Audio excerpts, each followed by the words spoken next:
get behind the wheel. We're gonna yada yada yada yada yada yada. Nailed it. That's something that I might actually want to check out. No, the paper, not my day. Stop looking down. We're gonna. What's up? Welcome to Behind the Wheel. Today we're going to talk about, I've got literally something crawling in here. What we're going to talk about today is the 1981 DeLorean. Tune in. 3, 2, 1.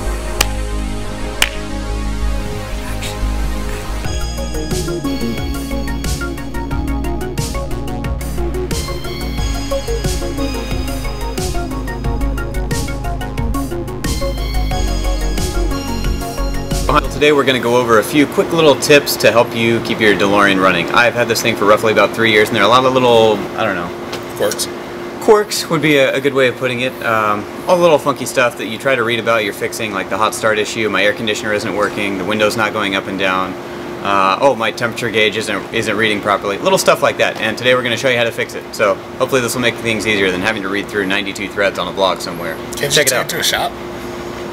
Yeah, you can take it to a shop, but why when you can fix it really easily? We'll show you how. Okay, cool. So what I'm going to do is just run you through real quick, showing you how to open and close this whole thing to make it easier for you. So that way, just in case you do happen to see one or are trying to help someone out, you don't break their car. We're going to go through the back. I'm going to show you one of the most common problems is a hot start issue. The trunk release is right in here. You reach in, you feel it. It's a little tiny T. You just pull that. This is a clip right here. First off, whenever you're shutting this, do me a favor. Don't slam it, and don't pull it from one side, don't pull it from the center and try to think it's all even. This is really old fiberglass, and even the new ones too, there's just two little joints. Both hands, one on either side, and gently set it down. You don't need to slam it like a modern day trunk. There's nothing to really, really get a hold of and click. It just clicks like that. You're fine. Lift that, comes right up. Alright, so here's what we're looking at. So the car's having a little bit of difficulty starting. Again, it's been driven, it's hot, it's not firing. Just go ahead and you'll unplug this blue one here, and you'll take this beige one, plug the beige one into the blue one, and then just crank it over. It should fire up the first time every time. Once you're done and it gets fired, just plug it right back in. If you have two people is ideal, although you can start this car without using the clutch. Again, it just makes it easier because that way you can have one person in there. They can just crank the key over, and then you don't need them to step on the gas. You can just come over here and you can kind of regulate the throttle.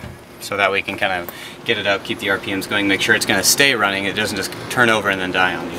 But yeah, switch those two plugs over there. Once those are switched, you should be good to go. When shutting this, another great little thing, make sure and take the tension off, lift this up, and then pull it back, and then set it down.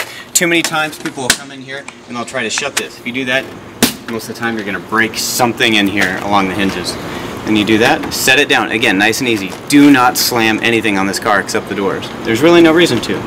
If everything lines up, and then once this is down, nice little press, it's locked. Perfect. And again, like we said before, hand on either side, set it down, nice and gently, click, you're all good. If you've done everything correctly, you should be able just to get in, well, not even get in, turn it over.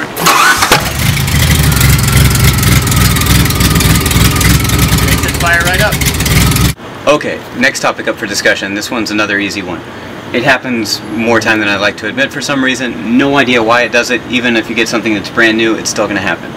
So your temperature gauge right here. Although all the gauges work, the temperature gauge for some reason is always having a little bit of trouble. I have no idea why, but very high-tech solution for that. Hand on the top of the dashboard, just nice and easy. There you go. Okay, so another common problem is your air conditioning was working a second ago. Now you go to turn it on. Fans are going. 1 and 2 and 3 and 4, by the way, for your fan speeds are on 2 separate fuses. Remember that.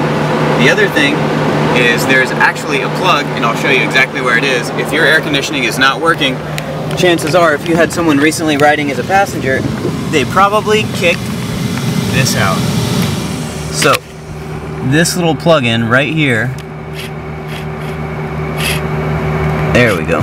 So this little prong, chances are someone's foot or something has gotten in there and they've kicked that out. This is under the passenger side, that little guy right there. Okay, last but certainly not least, and this goes for all of you non-DeLorean owners out there, because DeLorean owners definitely know this one. there's this little side piece right in here. It's a side bolster. See this?